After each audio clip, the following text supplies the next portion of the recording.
Trauma doesn't wait for anyone. Trauma कहीं पर भी हो सकता है, किसी भी समय और किसी के साथ में भी हो सकता है। नमस्कार, मैं doctor Gaurav Raj Singh, MBBS, MS, FMAS and ATLS certified trauma surgeon, working as a consultant general surgeon in Wells and medicity hospital, Lucknow. आज हम लोग बात करेंगे ट्रॉमा के बारे में। सबसे इंपॉर्टेंट बात होती है ABCDE, जो कि अगर हम याद रखें हमेशा और बेहतर सिटीजन की तरह ज्यादा से ज्यादा जाने बचा पाएंगे। रोड पे जाते समय बीच में कहीं पर भी हम लोग अक्सर ही देखते हैं कि कहीं पर भी एक ट्रॉमा होता है और हम लोग रुक जाते हैं। उसमें जनरली हमारा उद्देश्य ये रहता है कि हम लोग जहाँ से खून बह रहा है उस पर ज्यादा फोकस करें, एंड उस सिनेरियो में हम जो मेजर इंजरीज होती है उनके बारे में भूल जाते हैं, जो कि ज्यादा लाइफ थ्रेटनिंग होती है। उन इंजरीज के बारे में ज्यादा ध्यान दें तो हम लोग मरीज की जान ज्यादा बचा पाएंगे और ज्यादा बेहतर तरीके से उसको सेव कर पाएंगे। तो उन्हीं के लिए बात करते हुए हमेशा हम लोग को याद रखना है ABCD और E।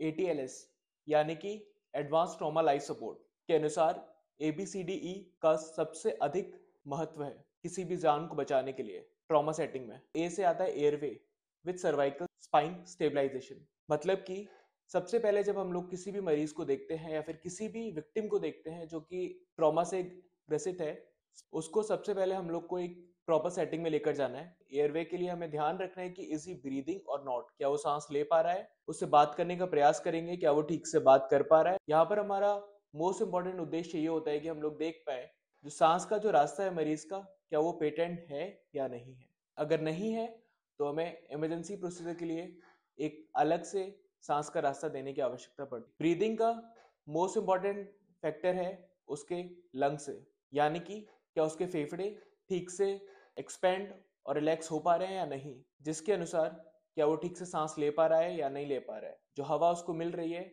उससे प्रॉपरली ऑक्सीजनेशन हो रहा है या नहीं हो रहा है। सर्कुलेशन में हमें ध्यान देना होता है कि जितनी भी जहां से भी मरीज का खून बह रहा है उसको हम रोकने की प्रयास करें, उस खून को रोकें ताकि उसका ज्यादा से ज्यादा खून ना बह पाए। इसी जगह पर हॉस्पिटल सेटिंग्स में हम लोग उसको खून का या फिर बोतलें भी चढ़ाने का काम करते हैं। फिर आता है डिसेबिलिटी।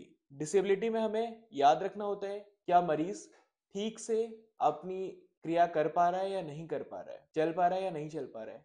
इससे सबसे कम जाने जाती है E फॉर एक्सपोजर, जिसमें कि हम लोग मरीज को एक पुनः देखते हैं और ध्यान देते हैं कि ABCDE में से कोई भी एक चीज हम लोग मिस तो नहीं कर गए। अगर हम ATLS की गाइडलाइंस को प्रॉपरली फॉलो करें तो हम लोग एक प्रॉपर वे में ज्यादा से ज्यादा ट्रॉमा सेटिंग्स में मरीजों को बचा पाएंगे और अपने काफी लोगों की लाइफ सेव कर पाएंगे।